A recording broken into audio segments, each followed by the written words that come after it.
Next up, we got first time you realize America really messed you up. Part 1. Now, we have serious business to talk about. Okay. Number 1. Y'all know me. Just a simple guy in a simple world trying to make reaction videos. Y'all know that, right? 2 weeks ago, started this channel and started to learn more and more about Europe, okay? And a lot of you guys was requesting videos. So I started reacting to the videos that you requested. Now, one of the videos that y'all requested was Denmark Forest Garden videos or video. All right. And I reacted to it, posted it, everything was cool. All right. Tell me why I got a copyright strike. I just got a copyright strike for reacting to the Doris Denmark kindergartens. Okay. So I'm like, all right. I try to get in contact with, I think it's Dateline Australia or something like that.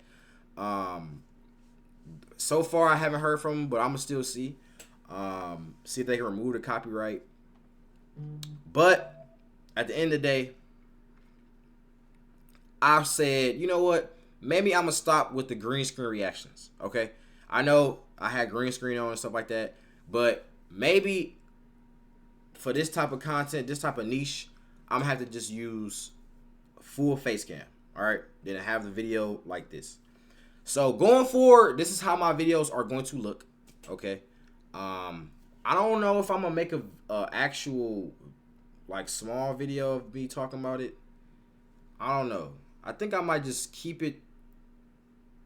I might just keep it on just talking about it, just one video. But hopefully in the future it get resolved and the video can get put back on YouTube. Cause I didn't do it. Y'all know I didn't do nothing in the video. Okay. 10,000 other people react to the same exact video. I looked it up. 10,000 other reactors react to the same video. All right. Only thing that was different was the fact of this, the green screen and the full cam face cam. That's the only thing that was different. So, all right. You know what? If I had to do what I gotta do, all right, bro. You know what I'm saying? So, just letting y'all know if y'all was wondering where that video went.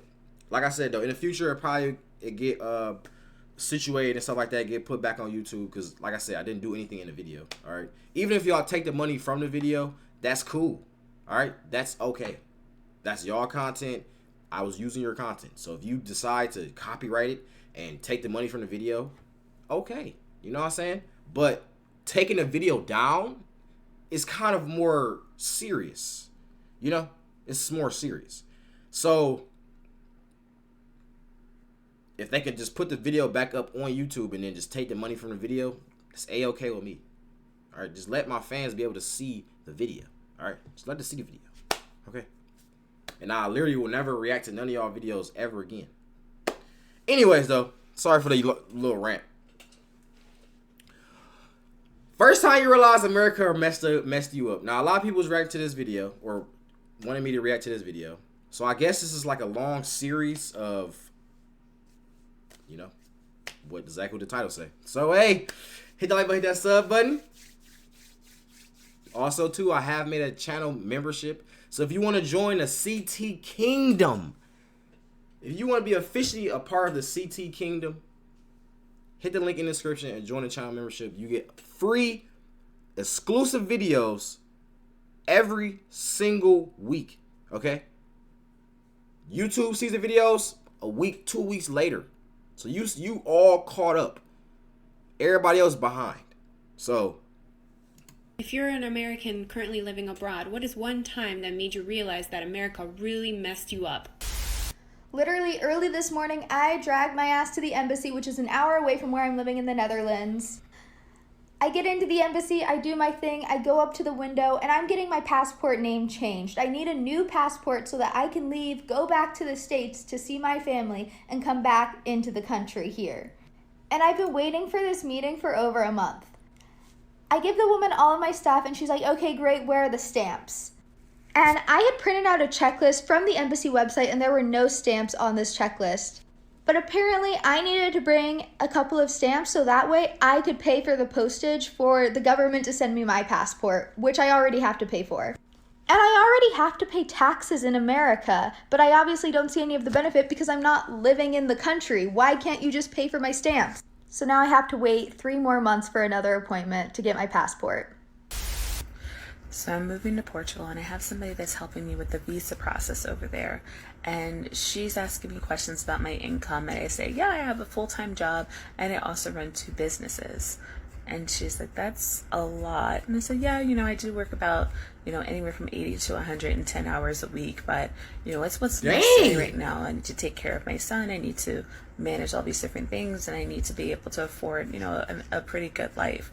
And she said, well, don't you make over what the minimum is required here in Portugal? And I said, yeah, no, I definitely do, but I need to be able to take care of all those other things. And she's like, how do you have time for your son? I'm like, well, it's not the amount of time that I'd like, but that's what's necessary. And it just was really clear to me, like with the confusion, that they actually have work-life balance, and you just don't work yourself to death.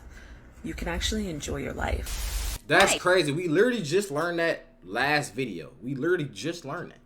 You can literally have work-life balance in Europe. We have no work-life balance here. She said she worked up to 100 hours a week. A week. Why does somebody have to work 100 hours in a week just to provide food on the table in a house? Why? Why is that even a thing? Why? Let me know why. Let me know why, bro. That literally makes no sense at all. So that's one of the things I just recently learned, that you guys, y'all talking about they got like a month, 28 days of vacation time. What the 28 days of vacation time in Europe? But we would dream for that. We would dream. This is crazy, bro. America literally will. It's like this is why I understand the propaganda, because they will literally build you up, tell you to go to school for all these years, then make you work for them for the rest of your life. Then as soon as you go down, they go find the next person, build them up, cycle, repeat and repeat. They're not going to let you actually spend time with your family, spend time with your loved ones. Somebody might be sick in your household or whatever. Now you got to get an extra job. You got to work all these hours. You can't even see them. They're sick in the bed. You can't even see them because you're trying to provide. So I've been living in Spain for about 11 years, and this happened like 11 years ago. It was my first time going to the emergency room, and when, stomach problems, whatever, couldn't stop throwing up. And I go in, give the girl at the front desk my ID and my debit card. And she takes my ID, checks me in, hands both cards back to me. And I was like, oh, well, maybe I give the debit card, I pay at the end. So I go in, everything, give me medicine, and I go back out. I stop at the front desk again, and I was like, hi, I'm leaving. Here's my debit card. And she just looks at me and she's like, I don't know why you keep giving this to me. You don't need to give me your debit card. I don't get it. And I'm like, oh, you don't have to pay for health services, even in a private hospital.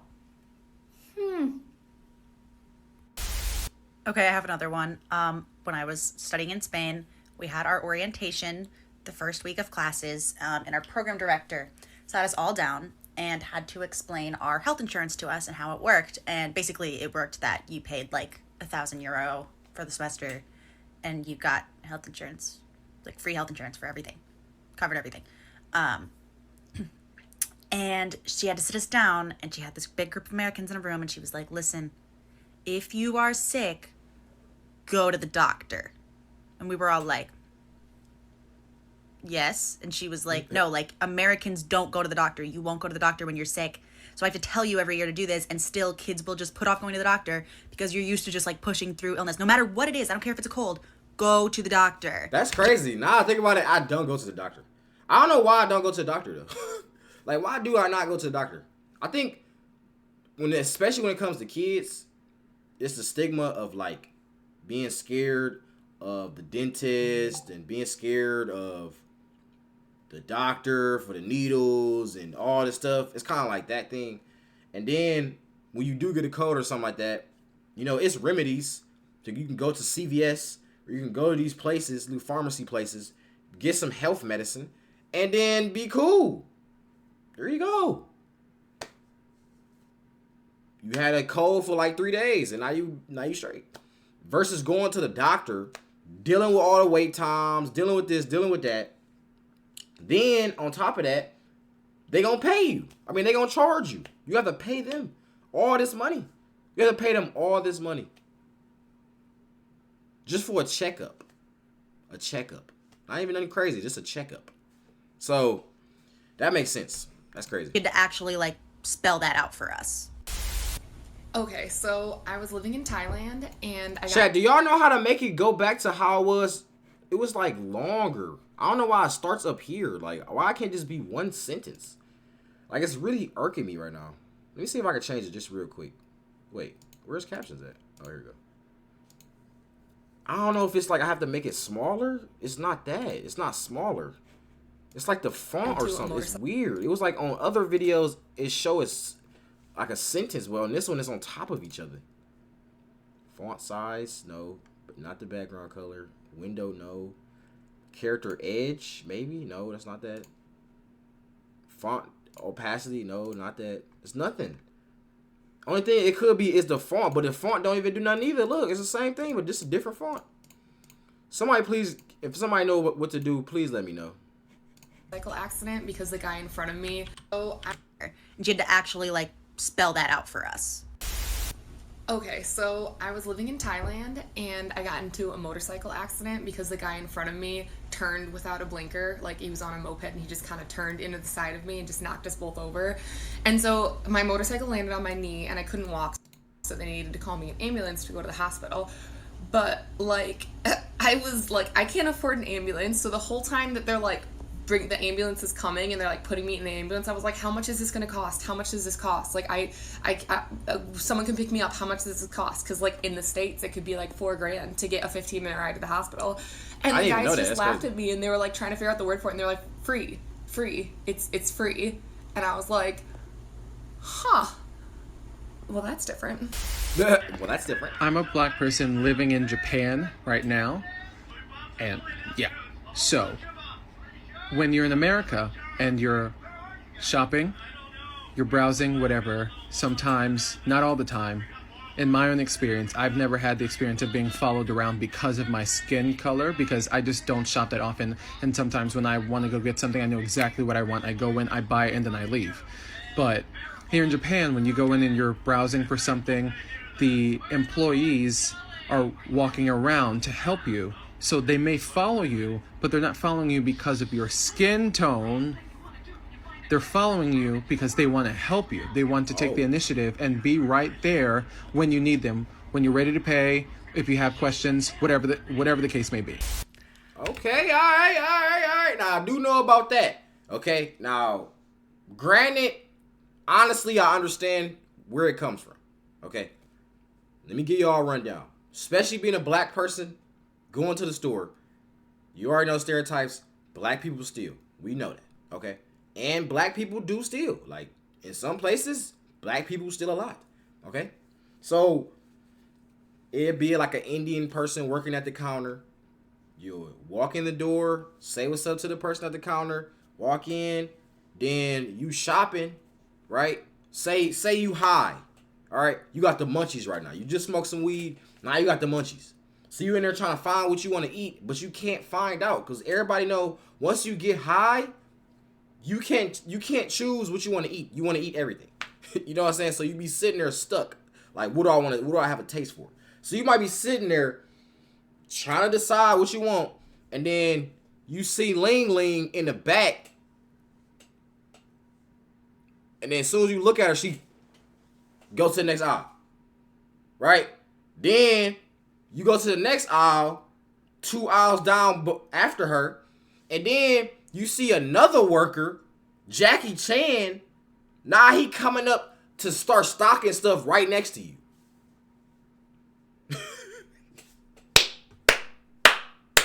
Nah, bro decided to start stocking. Bro wasn't doing nothing the whole shift. Now he done came out the back to start stocking as soon as I come in. What? You feel me? And then even the cashier just dead staring at you. He just literally staring at you. As soon as every movement you're making, he's staring at you. Okay? Then the extra little workers, they the ones trying to see the up and close. You feel me? So that's definitely a thing. But they said in Europe, they actually trying to help you out. They don't think that you're stealing. Okay? Now, then again, I understand, like I said, because black people they be stealing. Okay? They definitely steal. But honestly, everybody steals. But black people steal the most, and they have the stereotype for stealing.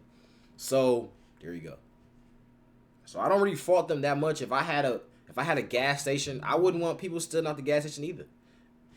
You know what I'm saying? If I owned the gas station, I wouldn't want that. So, there you go.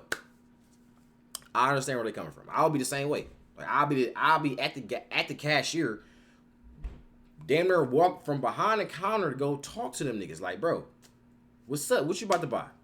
Don't be starting to steal some shit in my motherfucking gas station. You feel me? I already know how the game go. You feel me? You can't run no game on me. So I understand. I get it. But it's not so racist, I guess, in Europe. I don't know. Is it racist in Europe? Let me know. When you're ready to pay, help you. They want to take the initiative and be right there when you need them. When you're ready to pay, if you have questions. But also, too, that might be a reverse psychology, if you think about it. Because they could be, like he said, they right there.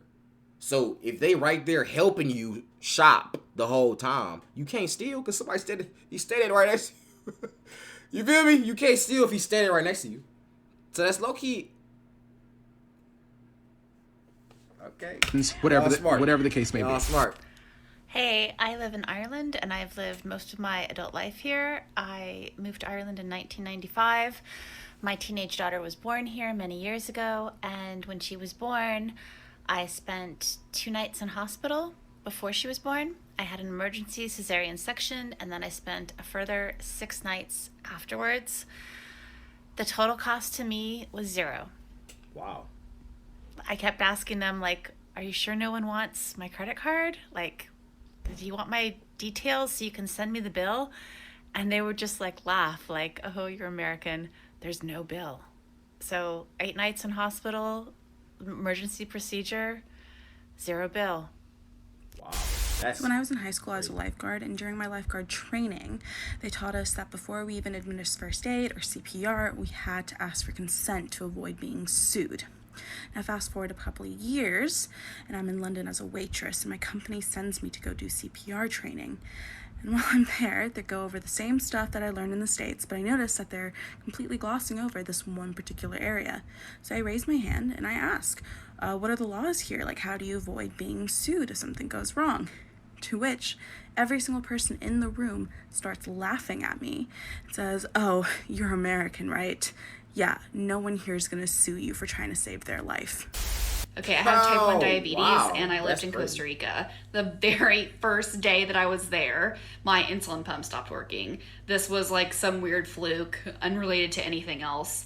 But I didn't have a doctor yet or really know where to go, so I went to a pharmacy because I needed to get long-acting insulin so I could still treat my disease. And when I went to the pharmacy, the insulin was $20 for a vial.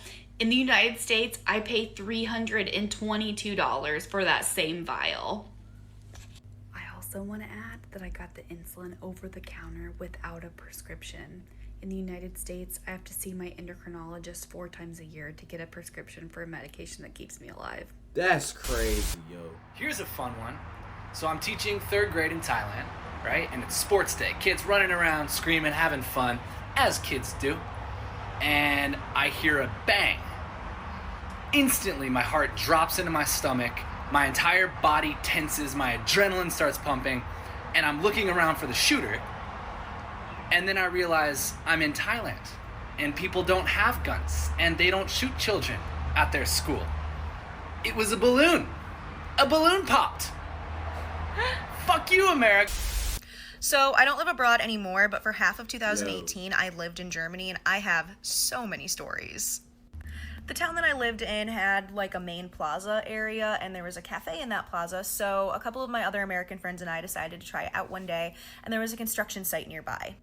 We heard a really loud bang, and, you know, we kind of assumed that someone had fired a gun, and so we, like, ducked for cover, and then we were looking around frantically, trying to find, like, a place that we could run to or hide to get out of the situation, and then we realized that no one had shot a gun. No, it was a loud bang from the construction And you know what's site. even funnier? Is that literally in the reaction. Go check my football fans versus USA fans. Go check them out. It's just a video I just made. Go check it out. We was watching the video, and people was, you know, happy for their football team. And then I heard a loud bang. It was like 2 loud bangs, actually. And I'm like, what the they shooting? And it was just fireworks. So, unrelated, I didn't even know nothing about this. I didn't know, like, this was a thing. People talking about it and stuff now. I literally did it in a video like 4 days ago. That's it. That's all it And was. y'all was saying, though, it was sad. Like, it was funny, but it was sad because it's no way you really that scared of guns. It's like, but yes, like, that's the thing. Like, you probably can see so many crazy videos on Twitter and, like, all them shady sites where they show people death and stuff. You could probably see so many videos on them things, on people in America killing each other with guns. Now, that's another video we didn't react to about the gun laws. So I'm going to have to remind myself is that. Find like a place that we could run to or hide to get out of the situation, and then we realized that no one had shot a gun. No, it was a loud bang from the construction site. That's it. That's all it was. That's crazy. We'd been speaking in English, and we all have really obvious American accents, so all the Germans around us gave us these really sad looks like, oh, these poor, poor Americans. I've lived abroad for a little over a year, and coming back for the holidays, I have really come to realize that the food in this country is garbage. Since leaving the US, I have lost about 40 pounds, and I have not tried to lose weight. I haven't been conscious that I'm losing weight. It just has naturally fallen off of me because food in other countries is not overprocessed. It's not packed with sugar and preservatives and all of the things that are in the food here. And since being back, even for the short amount of time that I've been here, I have found it extremely difficult to maintain my weight, even though I'm not overeating. I'm eating basically the same diet I was eating abroad. It's simply the way the food is processed. So moral of the story, try eating organic as much as possible. This food is killing you. Wow. That's crazy. All right, first video done. Okay, just like that. You know what I'm saying? Food and now, let me know in the comments if y'all want more of these videos. Hit the like button, that sub button. I love y'all. Oh, yeah.